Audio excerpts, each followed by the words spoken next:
There's so many things I wanted to say today, but we are, let's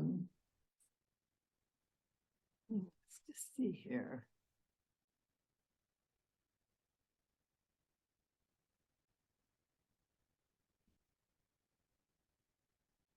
I'm going to just run through this very quickly.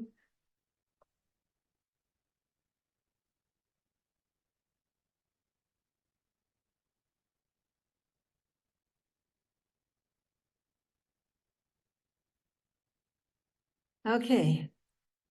So just so everybody knows, my name is Toni Variant. And you gotta know I'm not a professional. I have no license.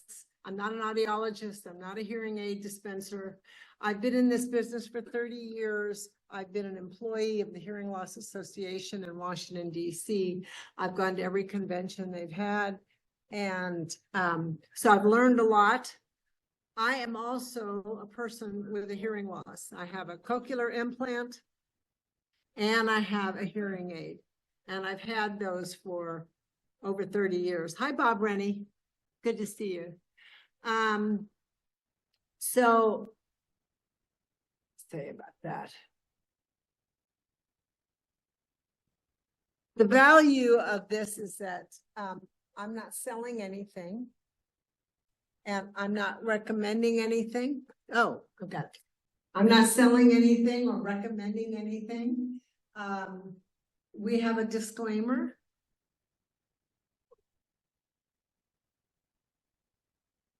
Okay, go right past that. Okay, the HLAA Mission Viejo. We're also known as the Hearing Well Club. You know, for 12 years here in the Laguna Woods, before we merged with the Mission Viejo chapter, we were known as the Hearing Well Club. And I've made a decision that we're gonna do a DBA, doing business as the Hearing Well Club. We're not gonna throw away that name because people get confused. And Hearing Loss Association of America, Mission Viejo chapter is a whole lot of words. Hearing Well Club sort of fits the bill there. So this meeting is intended to provide information, education, and support. We do have a sponsor, and we have to acknowledge our sponsor, Caption Call. I was long time ago, I was actually an employee of Caption Call installing caption phones for people who have hearing loss that warranted getting captions so that you don't miss anything. And they made so many improvements on their home phones. And now they even have an app for iPhone and for Android. So those calls coming in can be captioned. There's a little trick to it. And I'd be happy to talk to anybody or help them get set up using that on their iPhone or Android. And communication is critically important, and that we need to get the right information from our doctor's offices and that type of thing. So getting it captioned makes a huge difference. So I want to thank Caption Call for their sponsorship. I guess you could say this is a paid advertisement. Caption Call is actually paying for the captioner who is captioning for us now. Can everybody see that there? You may want to change seats. The captions, whoops, are below. I hope I'm not standing in the way, but down below there's the captions. I want to say I've asked everybody to please sign in. One thing I forget to tell people, when you give me your email address, it's not shared with anybody. It's not shared outside of my computer. I just use it to send you emails. So there's no manufacturer, no retailer, or no anybody that's you're going to be hearing from. So it's just private. Anything you say is private. Okay. This is our captioner. Her name is Jo Gale. She is in Chicago, Illinois, as we speak. So she is texting this with TextStream stream text.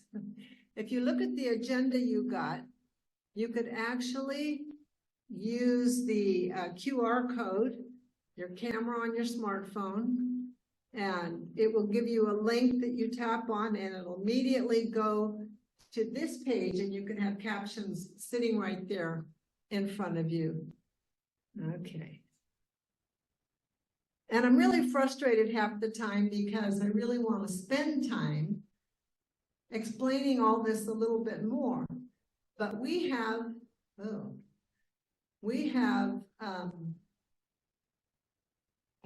presenters, so I'm going to be making some changes about that.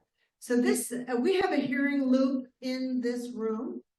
If you have T-coil equipped hearing aids and they've been activated for use, you can turn on your T-coil now, and you'll hear me directly with no background noise. All right. And more about that. This is, in this room right now, we have devices you can borrow if you don't have a T-coil. If the background noise is causing you problems and you'd like to hear clearer and cleaner, you can borrow a device with a headset. And in the future, if you remember to bring earbuds, bring your own earbuds. You can use that in our little box. Mission Viejo is a 501c3 exempt chapter. Your support for our chapter is absolutely necessary. We have no source of income. We're fortunate to have Caption Call pay for the captioner, but the only income we have is your donations. So there's a box outside. It's now inside. If you could drop a couple dollars in there, that would be very helpful. This room is $50 every time I use it. So I've got it reserved for a whole year. So that's one expense. And then we have all this technical and it all costs money. So I'm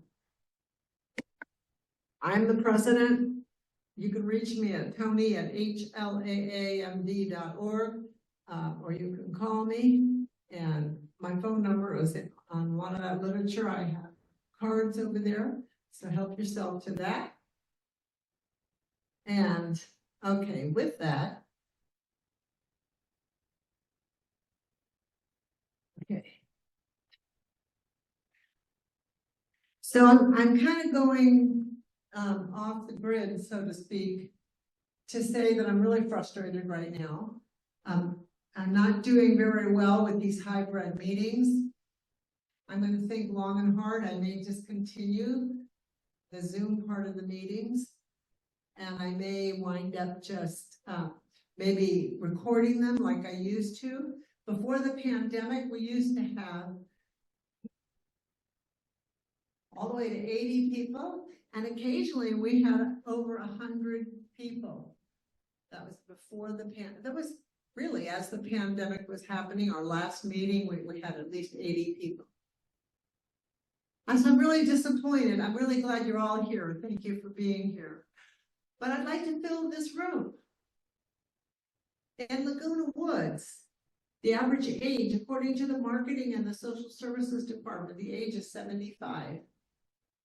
And 50% of NIH, National Institutes for Health, says 50% of people 75 and older have some hearing loss, and most of it, they're disabled. It's pretty severe or profound. So we're not really serving our own community, so I need your help. I need your help in a lot of ways. First of all, since we started having meetings, I have a couple of very wonderful volunteers, and I've got a couple of new ones tonight, and I thank you so much. But I need more help. I cannot do the planning by myself. I need people in feedback, and I need ideas, and I need help with refreshments, greeting, and also I'd like to train somebody to take my place. If I got sick today, if I got hit by a truck, there'd be no more chapter, no more club. So I'd like to continue. I have so many ideas and I have so much enthusiasm.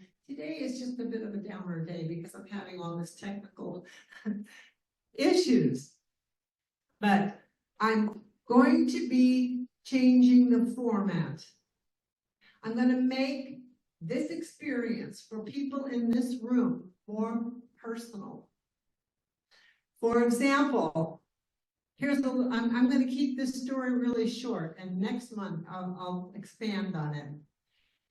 Before you go to have your hearing test, you should see a medical doctor to check your ears for wax.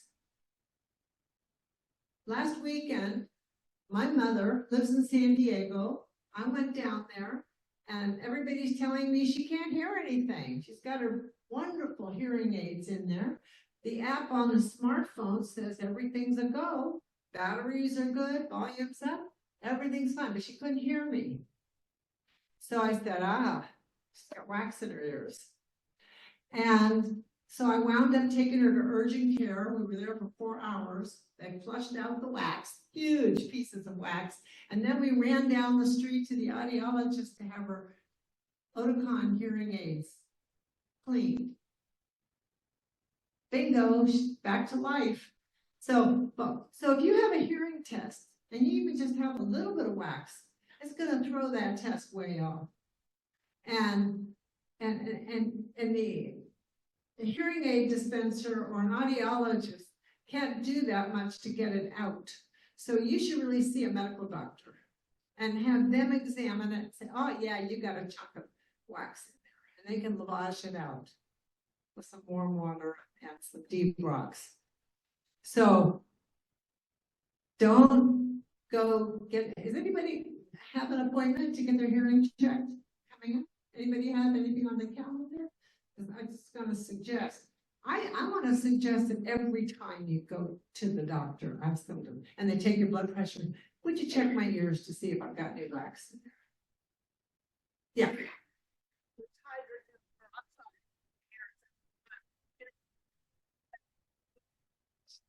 Okay.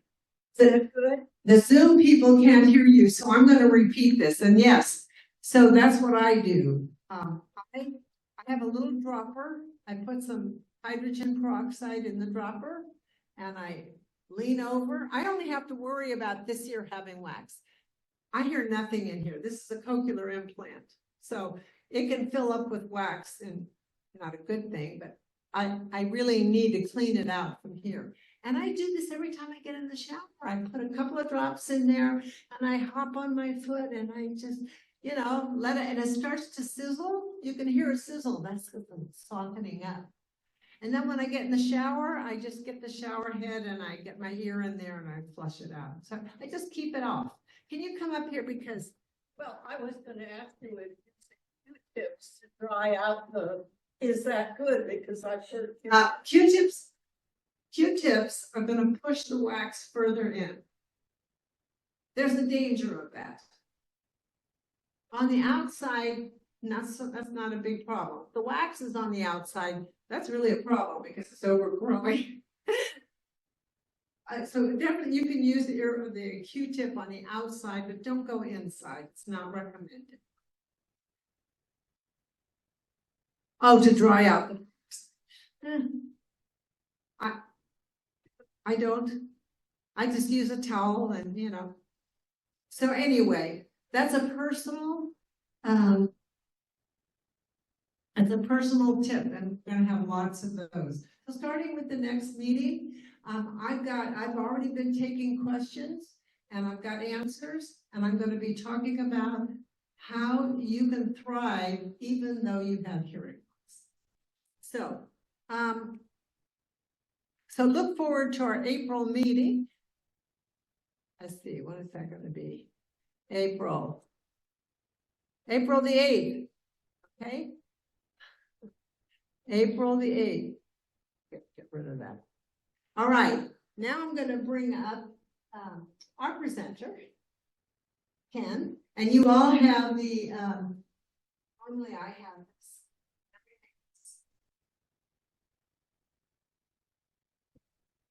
See. Do you have the agenda? Do you have an agenda, Vicki? May I see your agenda, please? I had one, yes. No, I want the agenda. Who's got the agenda? Okay. Okay, because I have this all written down, I want to read it. So Ken Post is here. He's a local hearing aid dispenser. He's the owner of Hearing Remedy. He's got a master's degree from UCLA, electrical engineering, bachelor's degree from USC, electrical engineering. And he retired from 40 years as an electronic software engineer to start Hearing Remedy in 2016.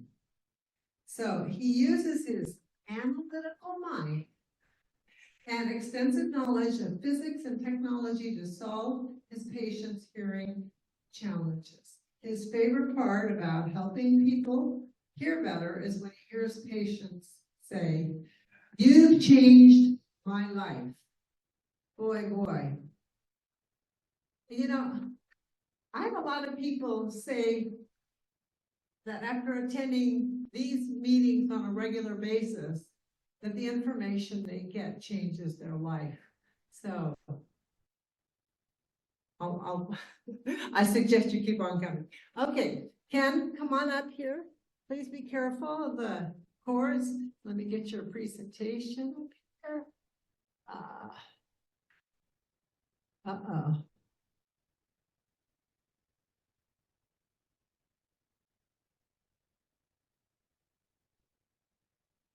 Right. And over here is where you can move it forward. Hit the space bar. Okay, yep, there you go. And I think it's better if you hold this, everybody, that way. Your voice is closer. Thank you. All right. Parents. How to get it to be a comfortable level, but not overbearing. So, again, my name's Ken Post. Thank you for a very nice introduction. I really enjoy as a hearing aid dispenser. It uses a lot of my expertise, both in sound, electronics, software, and now hearing aids. And people. So I want to start off saying a lot of this talk is an educated opinion for me in terms of after studying. I've been studying for years when they started talking about OTC hearing aids, studying that for years on what are they going to do, what's the ideas around here, and how's it going to look to people that are maybe buying these things. So there's a lot of my opinion in here just from reading a lot of information about OTC hearing aids. And there's a lot out there. So one thing I want to start off by saying is that this entire topic is pretty confusing. My hope is I can take a little bit of the confusion off, but I'm afraid because the government is involved in this, it's just confusing. So you're encouraged to do your own research. I'll give you a few things you can look at. There's copies of the slides, copies already, and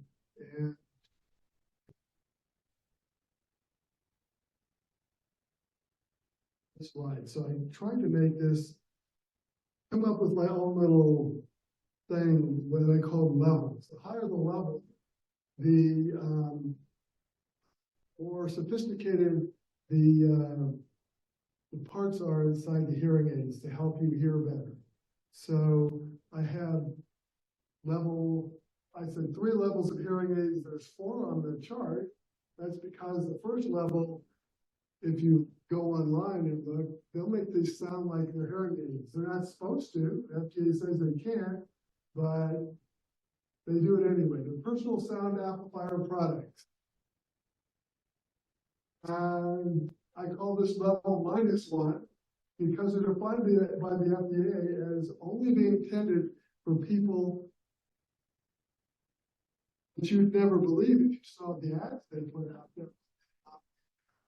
The websites. It's like you think And they literally say, we can help you if you have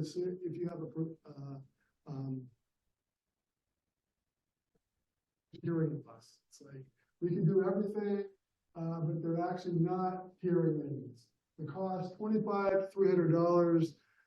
I don't know. I was in this business a couple of years. I thought, I'm going to buy one. I'm going to buy one of those $20 ones.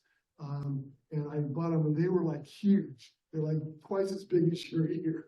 It's like the picture looked like they were small, and but I thought I actually want to have a pair so I can see what other people see, what other people buy when they buy these sound amplifiers.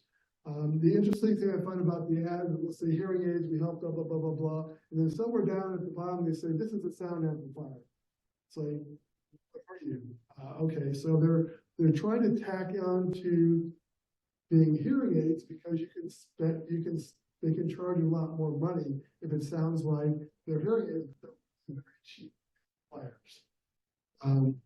If we get into real hearing aids, what I call level 1, and these levels, You need Yeah. to hold the phone closer to your mouth. Yeah. I've already had a request for that. You need well, to- they were blasting people's ears in here. Zoom, we're trying to hear it. We need a way to adjust one versus the other because this is hard on people's ears. Okay.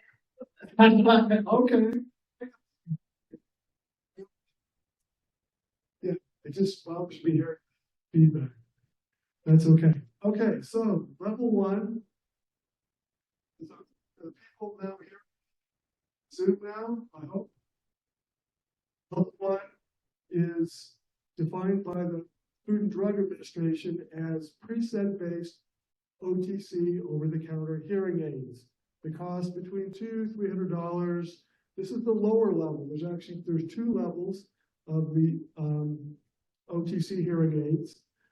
And the second level is called self-fitting, FDA cleared OTC hearing aids. And those are run from about $800 to $2,500. And that surprised me researching this out. See, actually, somebody's selling OTCs for quite a bit more than low-end hearing aid. And I don't know how they justify that, but it's $2,500. Level 3 prescription hearing aids, the cost anywhere from $1,500 to $9,500 to $10,000. Yeah, this is for a pair. I always talk about, whenever I talk about anything price-wise, it's always what the typical person needs is 2 ears, two instruments. So yeah, thanks for clarifying that. The other thing I want to add right now, because it's confusing, I want to say you can ask questions now when we come to you, because there'll probably be a lot of confusing things going on. So I'm open that you feel very free to ask questions, and thank you for that. An important thing. It's like, is that $600 for me, or is it $300? Pretty important. Is that $9,500 times 2? That's a lot of money. So again, I made up these 4 levels just so you get an idea. The higher the level, the more the technology that's in that level. So you won't see these anywhere else. You'll see self-fitting, you'll see prescription hearing aids, you'll see preset-based hearing aids. That's the official name from the Food and Drug Administration. So, PSAPs, what is that? The FDA says they can and cannot do. They can't selectively amplify parts of your hearing and not amplify other parts. They just have to be amplifiers, that's it. So like a real hearing aid will give you more boost where you need more, and maybe no boost if you don't need some frequencies. So advertising cannot imply that they will help people with hearing loss. But if you've ever seen their ads, they completely ignore this. Job, they would say, you said you're hearing aid, and that you need to register and pay us a lot of money to get actually the official hearing aid. which they're not gonna do, they just have to go out of business. The real PSAP in real life, PSAP ads often call themselves, their hearing amplifiers, hearing aids, like often, like almost always. They're claiming to, for senior hearing improvement, and some even say they can help severe hearing loss, which is completely out of what they're allowed to say according to the FDA.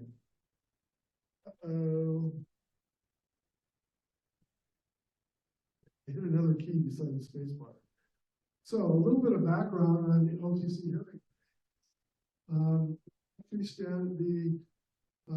There's some companies who wanted this new category, so they went to Congress, because Congress has to tell the FDA what they want. They told the FDA, we want you to start a new category of hearing aids, because these companies went to a university and said, we want you to do a study. And their study, quote, proved that an app with AI can adjust a hearing aid better than a person. And by that, they said, so we should be able to have a different type of hearing aid that's done, that's the way it's done. And Congress said, oh, that makes sense. Okay, we'll do that. So they passed a law, and that's what we come up with requirements, but we have requirements. All this stuff's written down. But that begs the question, do they use professional hearing professionals in this study to actually compare to what the AI could do? I haven't found this absolutely, they haven't verified it. They use experienced medical students, not hearing professionals, in this quote study that proved that AI can do a better job setting up hearing aids. So, so once they started coming out, a bunch of companies decided we're going to take a look at these new OTC hearing aids. We're going to hook them up to these fancy electronic equipment, and we're going to see, okay, if we actually go through and follow their instructions and adjust the hearing aids according to the app on the phone and all the, okay, we want to compare that to now, after they've done that, we're going to do a hearing test. And we're going to see what the hearing test says you need for amplification.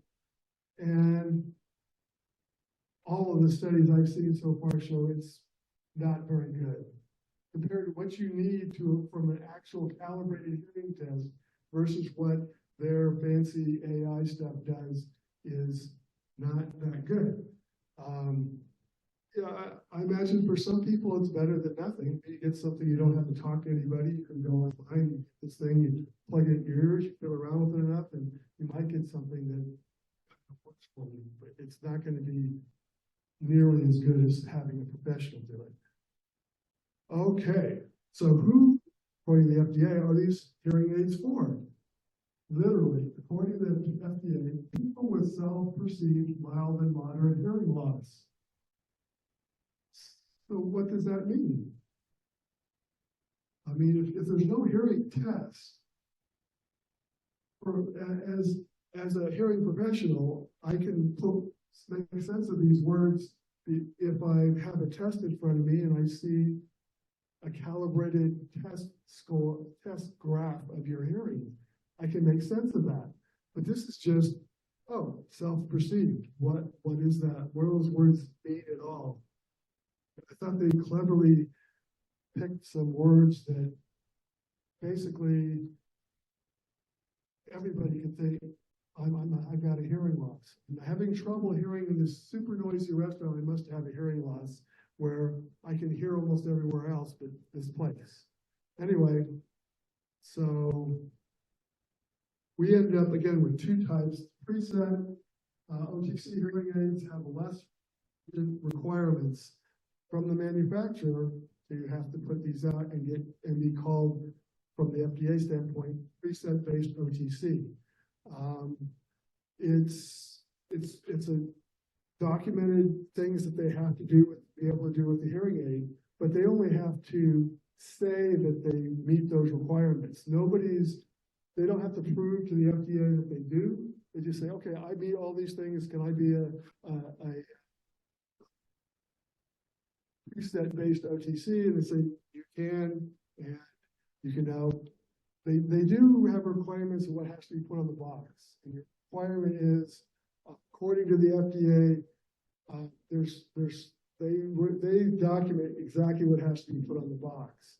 Oh, but if you buy them online, now this is an interesting thing. The HLAA had a webinar, their first webinar on OTC, and they had 3 people from the FDA talking about OTC hearing aids. And they had the guy who was the head of the whole thing, he was an engineer, and they had 2 audiologists. And it was pretty interesting to me that they had no idea what was going on in real world versus what the FDA was saying. This is what the OTCs are. In particular, what's going on when you go online. So you have a box and you have to say, yep, there's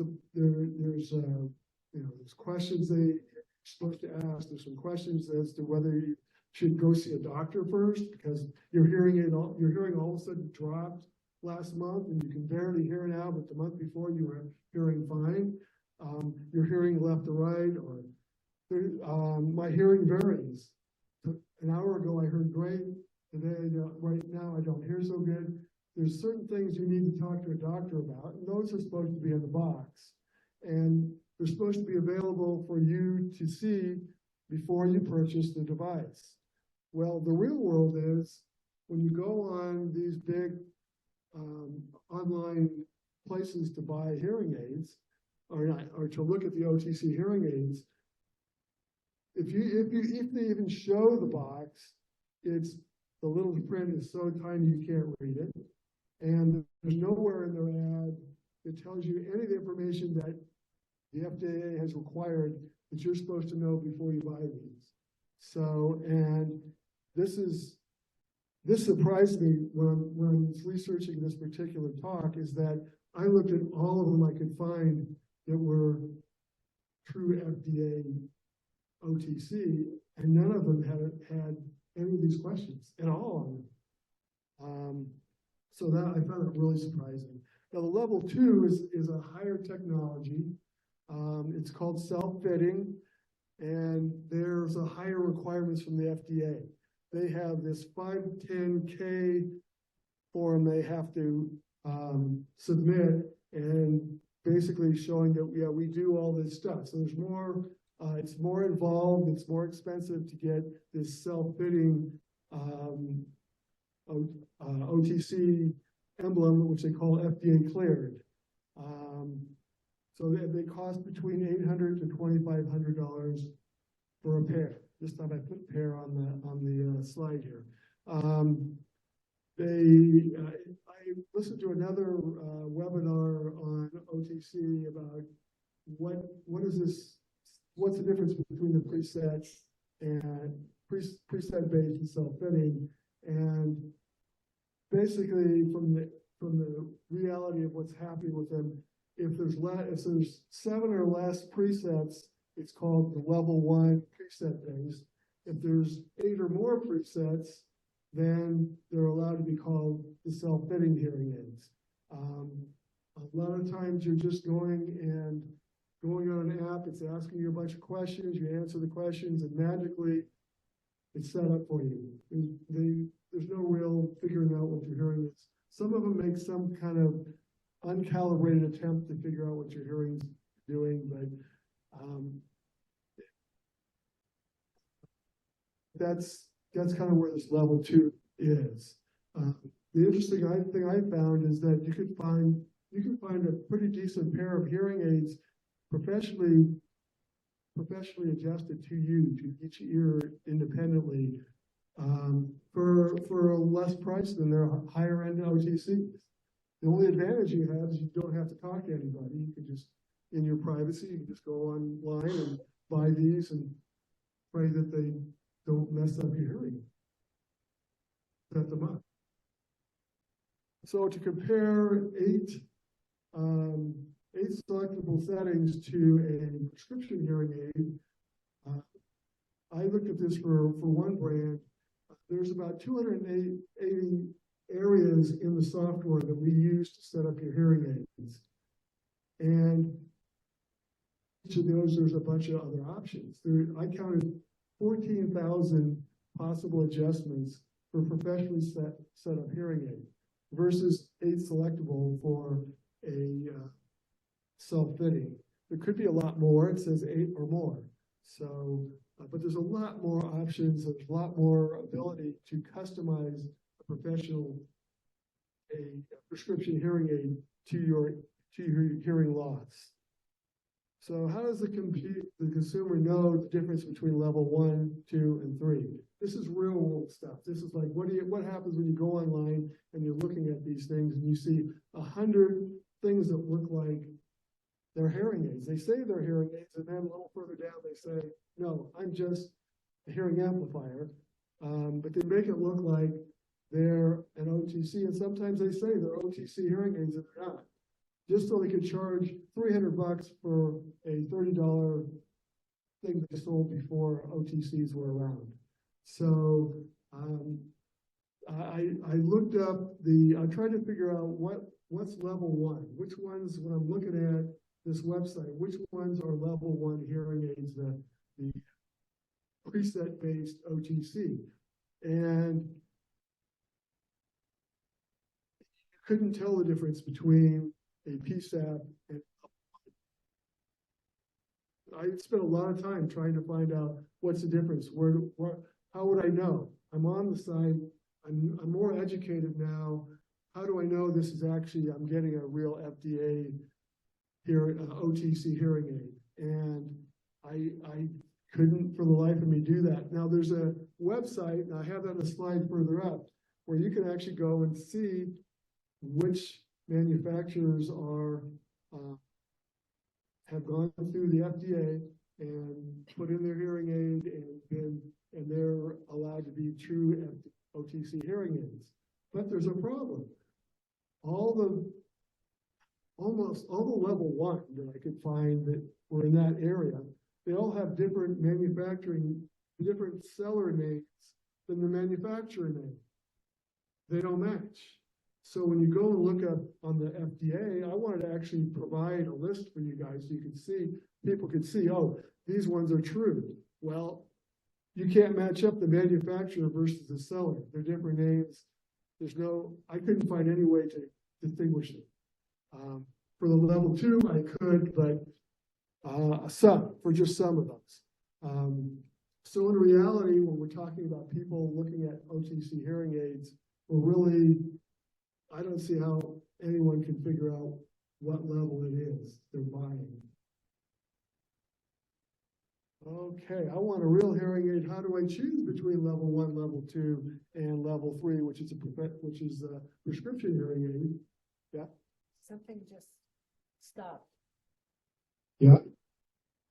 The sound, can you hear? Yeah. You lost the prescription. Oh, there we go.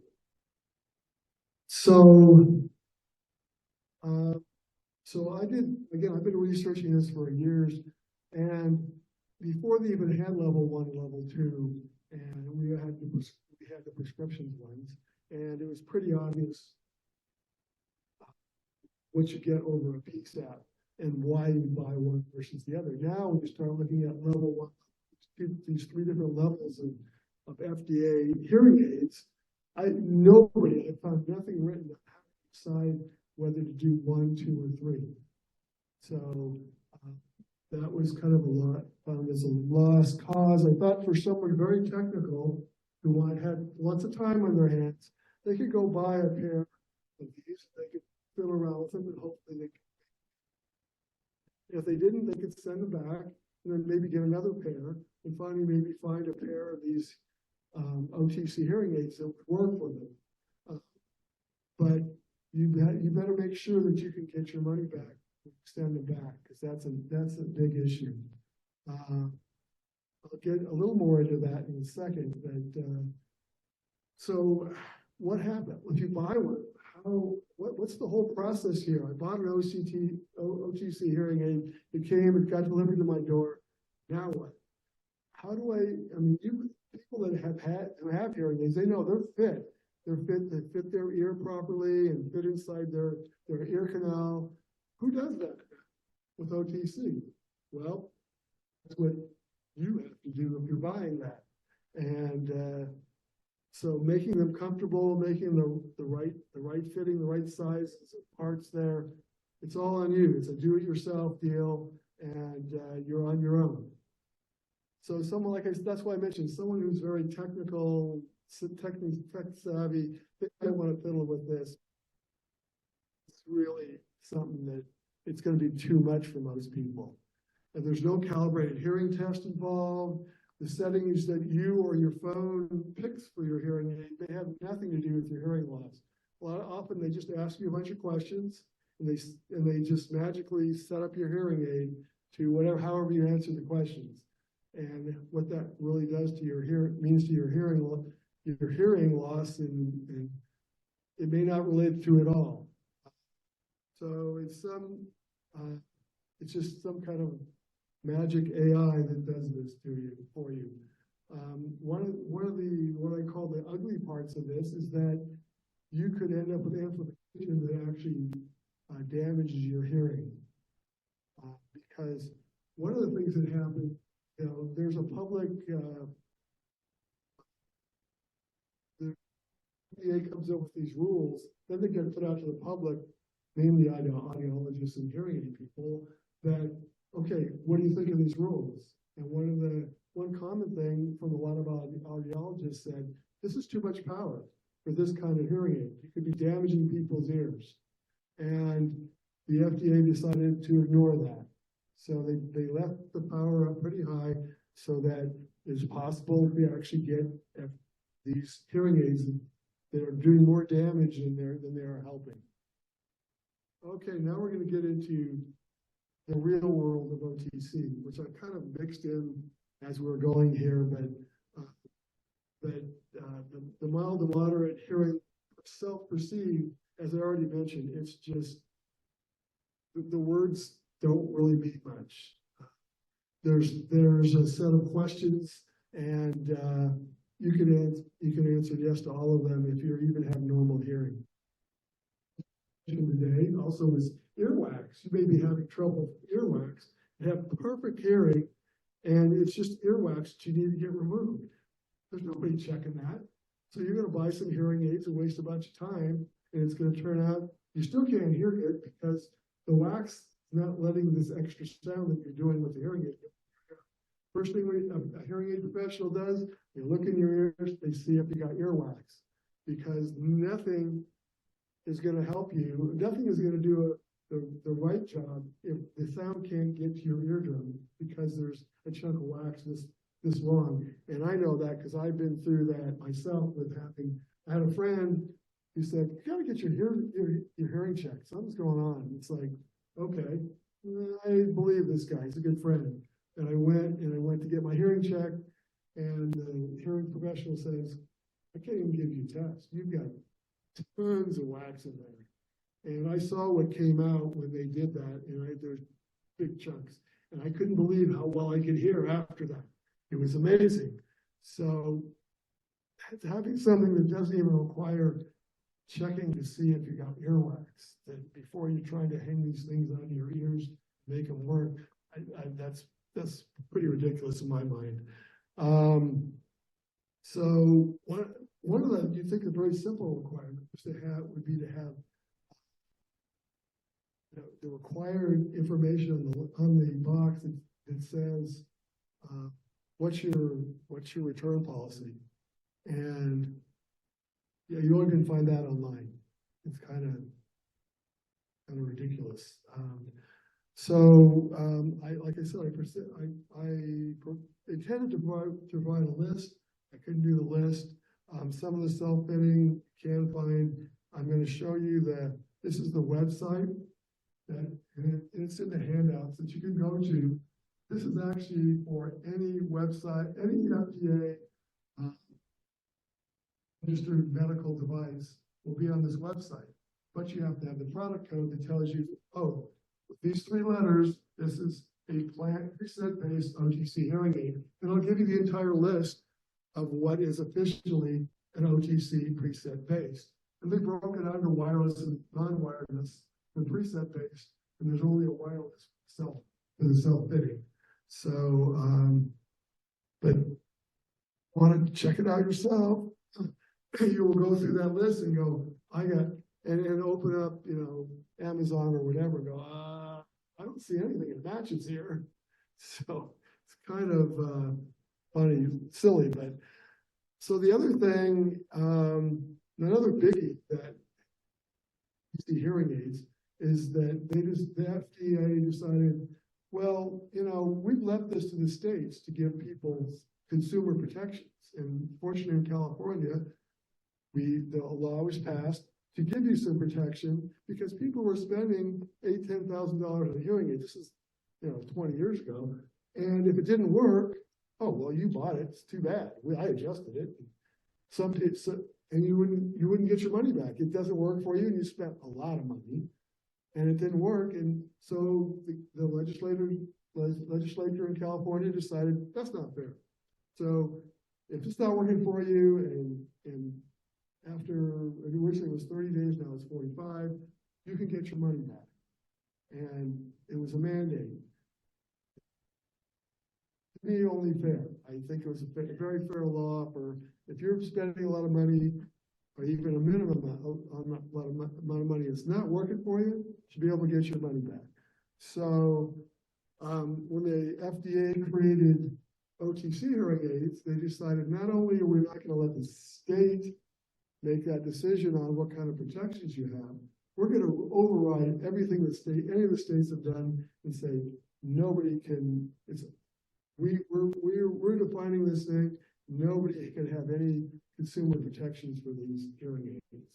So if anyone's buying them, you got to make sure that you can it says you can bring it back.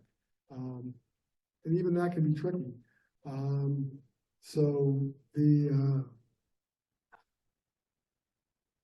If you look at if you go online and you got different products from the same seller, they can all have different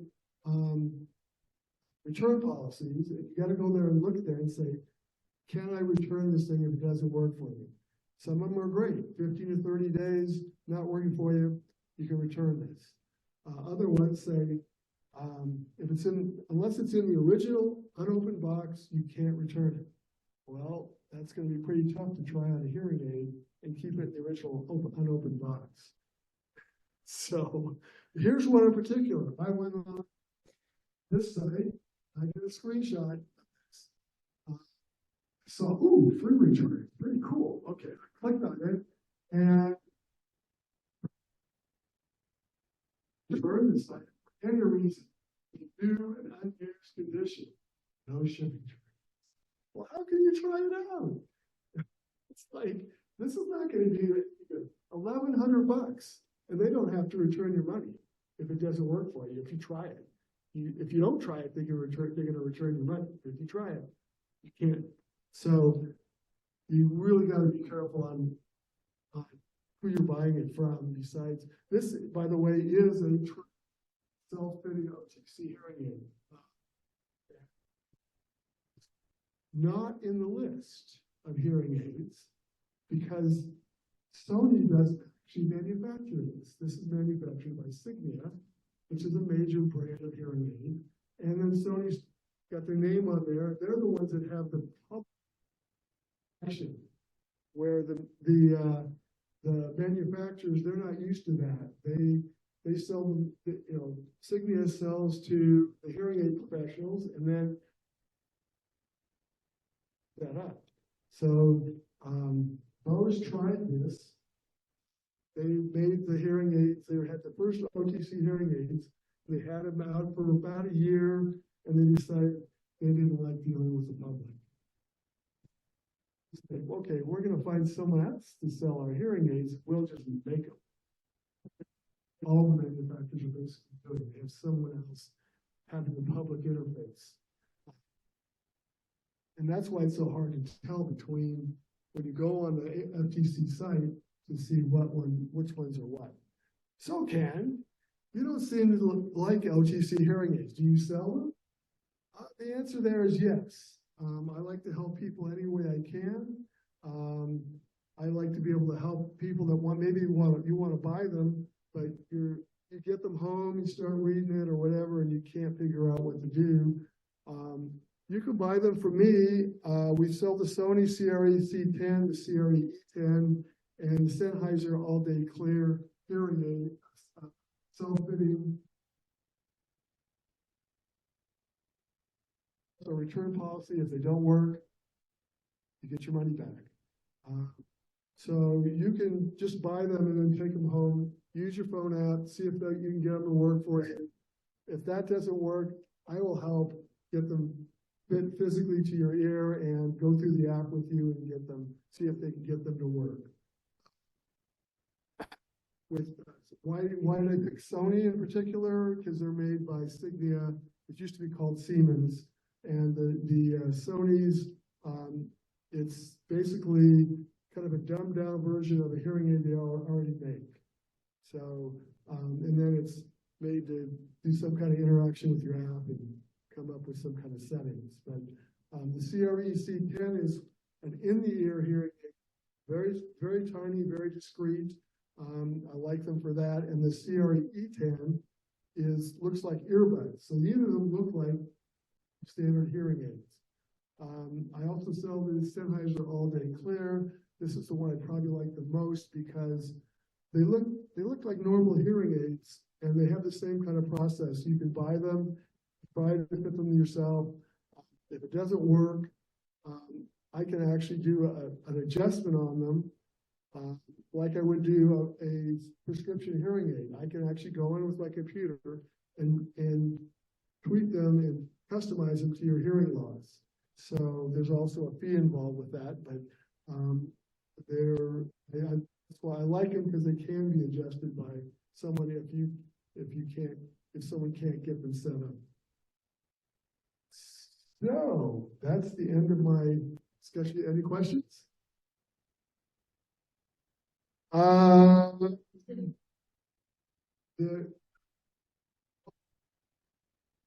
$800 to $1,000 price range. I showed you that one. It was $1,100. Yeah, for a pair. Yeah, the $1,100. Again, we're talking about mild to moderate hearing loss, and I doubt people in this room have just a mild to moderate hearing loss. So, anyway, thanks for your time. Any more questions? I was reading Consumer's Guide, and they said the best hearing aid, number one, was purchased from that store, that discount store everybody goes to. And no, that's not it. I don't think there's. It's a big store where people pay to belong to hospitals. Well, hearing aid was supposed to be the first class, number one. I went down to buy one and they didn't sell them anymore. And I wondered what happened with the contract between the store and the hearing aid company. Well, I know they're always updating. They're always trying to get a better price. They're always trying to get a better hearing aid for a better price. So they go out, like in particular, Costco goes out like every year and figures out who's going to give them a better price than what they're getting now, so that they can make a little. Okay. So they're always trying to update. They have to update because new hearing aids come out almost yearly, so they have to keep up with what's going on. Often they'll tell you, "Oh, it's the latest. We have this top class."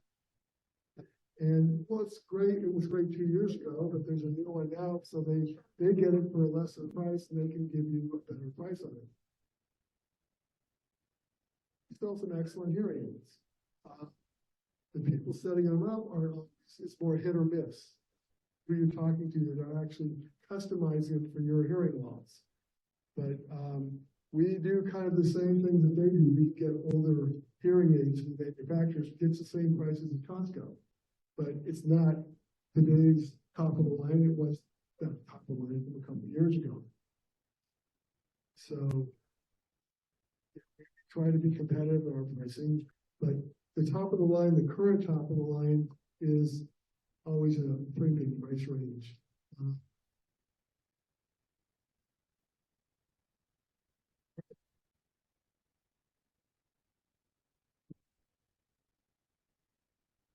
So what happens is the bottom, there's a range of hearing aids from each manufacturer. They have their own levels. And so they have a low level and a high level. And every year the low and the high come up a little bit. So they're constantly getting to a point where the low level is getting way better. It used to be almost junk in my opinion.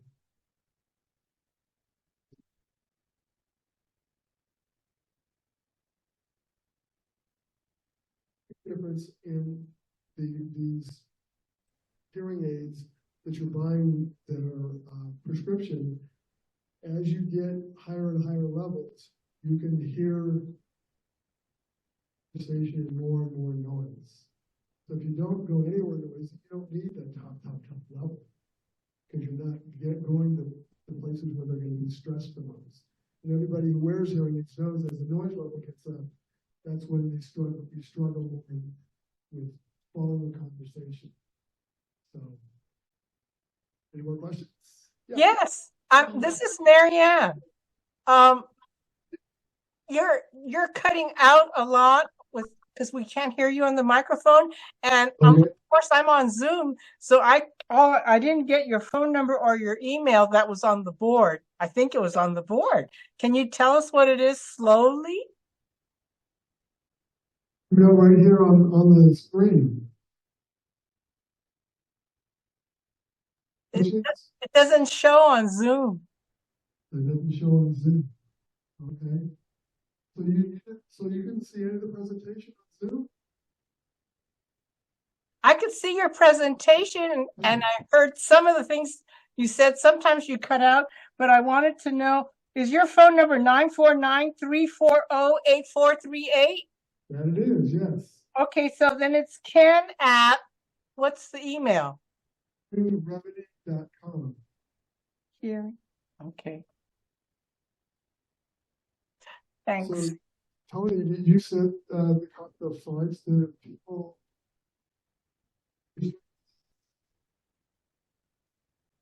Yes. Yeah, okay, so you should have got a copy of the slides. The last page of the slide has the phone number, the email. Yeah. Got any more questions? Yeah.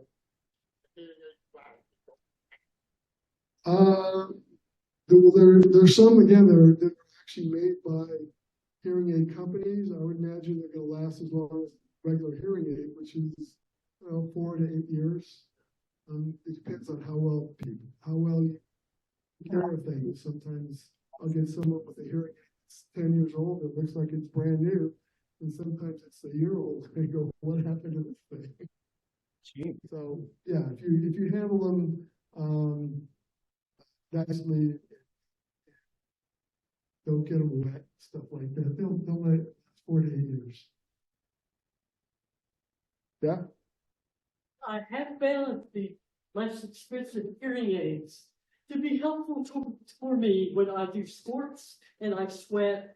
And when my earlier hearing aids were $7,000, I ripped one out, I think, because I was sweating too much.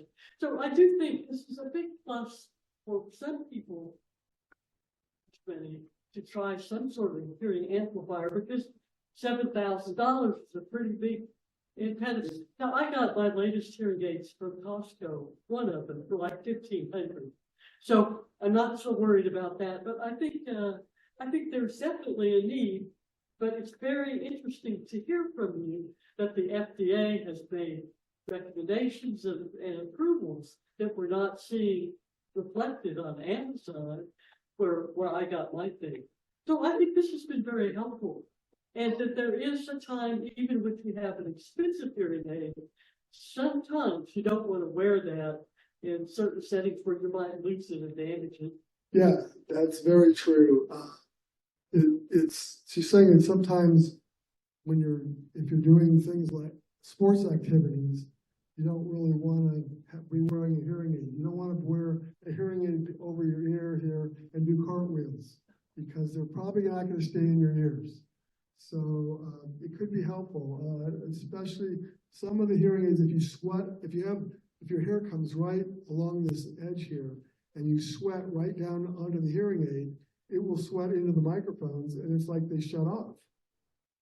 And that would be maybe a nice way to go, maybe buy that one, the Sony CRE C10s that go in your ear, so they're not going to get so sweaty and get that microphone, and just use those for something when you're doing sports. So that is a good point, that you don't want to take your very expensive hearing aids where you're going to be doing a lot of sweating or doing something where they might fall out and you might lose one. So that's a good point. Any more questions? Well, thank you. Thank you, Kim. I think he brought slides to pass out. So don't you have some of them? Yeah. Yeah, good. Okay. Well, I made a decision. I'm not going to do hybrid meetings anymore. They're just going to be in person. I'm just going to lose the Zoom. I just don't, it's just too stressful for me. And the technicians, or they're not technicians, the staff here really works hard to try to help me, but they don't really know. And I even talked to the tech department here in Laguna Woods, and they really can't help me. So anyway, so that's that. And so come back here in April. Yeah. I wanted to know if you have any information about the conference that was going to be held in June in Arizona. Yes. Yes. Well, yes. Well, I just wondered if you had info on Okay, let's just see here. what hotel are we staying? That's a good question. I didn't bring that information. I've already signed up. I've already paid for the registration, and it's a wonderful hotel. I don't remember the name of it, and I'm definitely going to cover. I'm going to be sending out emails to everybody, and that will have that information, because the discount, the early bird discount ends March 31st. So I will definitely get that out to you. And the hotel rooms are pretty reasonable, $165 a night. That's pretty reasonable as How many days is the conference? well, Wednesday, Thursday, Friday, Saturday, no, Thursday, Friday. The 29th. Yeah, it's 3 or 4 days. Well, I go early because I go to leaders meetings and I go to the board meeting of HLAA. So I used to work for them, so I like to get nosy in what they're doing. So. Well, I'm trying to set up a family reunion in Arizona at that time, so I'll be there, and if they'll come, I was hoping I could get hotel information. Okay, hold on just a minute. Alan was okay. I was going to try to bring up some information here for you, so hold on. It really is worth going. If you've never been to a place where there are hundreds and hundreds of people, all with hearing loss, and every meeting is accessible. There's a hearing loop, there's listening devices, there's captioning for every meeting, and there's tons of workshops. Whatever you're interested in, they have a workshop for it. And the keynote speaker this year is pretty fantastic. And she's gonna be talking about the emotional side of hearing loss. Cause that's where we really hurt. We get our feelings hurt and we feel left out, we withdraw, and all of that is mostly because we're not really taking care of, we're not doing all we can. I make sure wherever I go, I've got accessibility. I let them know in advance that I'm coming and what I need. And so everybody needs to learn about their own hearing loss, find the courage to speak up, ask for what you need, learn what you need, and then ask for what you need. A lot of people don't even know what to ask. So that's what I'm going to be talking about in April. You don't know what you don't know. Interested to find out what hotel it's, so I can tell my family where we're gonna be, and if you're gonna do that. Okay, Ellen, do you know what hotel it's going to be on? Can you? I don't have a. It's in the second screen. chat. Can you pull up? It's in the chat. Sheraton Grand Resort at Wild Horse Pass. We're going to get that information.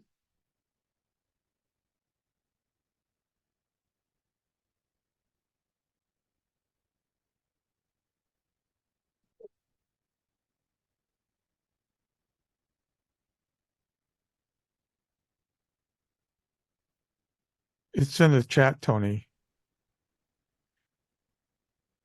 In chat, okay.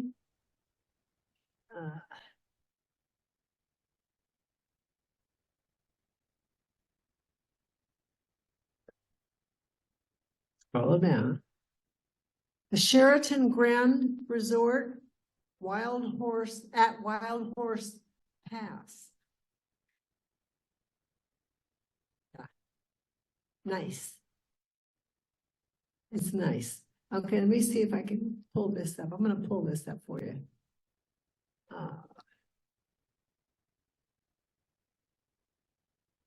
And it's 3 days, 4 days, 3 days. So June the 26th to the 29th, and the early bird is registration is open until the 31st. Yeah, the Sheraton Grand Resort and at Wild Horse Pass. Boy, that sounds different. So, and they have all kinds. They have a newcomers event, and then they have a welcoming party, and all of those are included in the registration.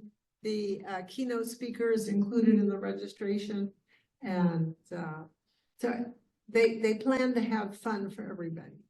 Well, my sister lives in Arizona, and she says Phoenix at that time of year is generally 107 to 109 degrees. And knowing that this is, we're getting warmer climate, it'll probably be 110. That's but I think we're in air conditioning hotel here. Well, yeah, Arizona does get hot. I just stay in the hotel. Crank up the air conditioning. But she looked it up and she said, on those particular dates that I gave her, she said, well, the general temperature is around 107 to 109. And Wow, I'm surprised. All right, I'm gonna close everything. I'm gonna say thank you for coming. Everybody that's here and everybody that signed in, some people have already left. I will send a link to the recording, so in case you want to watch it back. Also, one of the nice things about Zoom is they provide something called an AI meeting summary. So it's just AI, artificial intelligence, is summarizing everything that was said in the meeting. And so I'll send that as an attachment. It takes a couple of hours for that to process. So as soon as that's ready, today, I will send that to you. So you don't even have to read the transcript or even watch the video. If AI They're not perfect though, so it's not perfect. But it's very interesting. Okay, so thank you.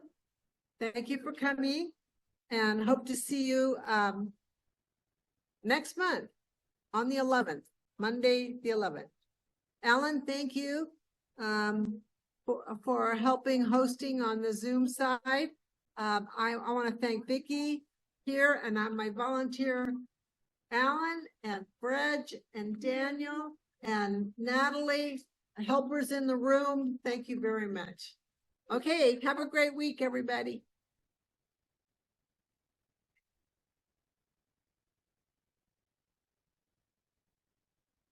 We can end this.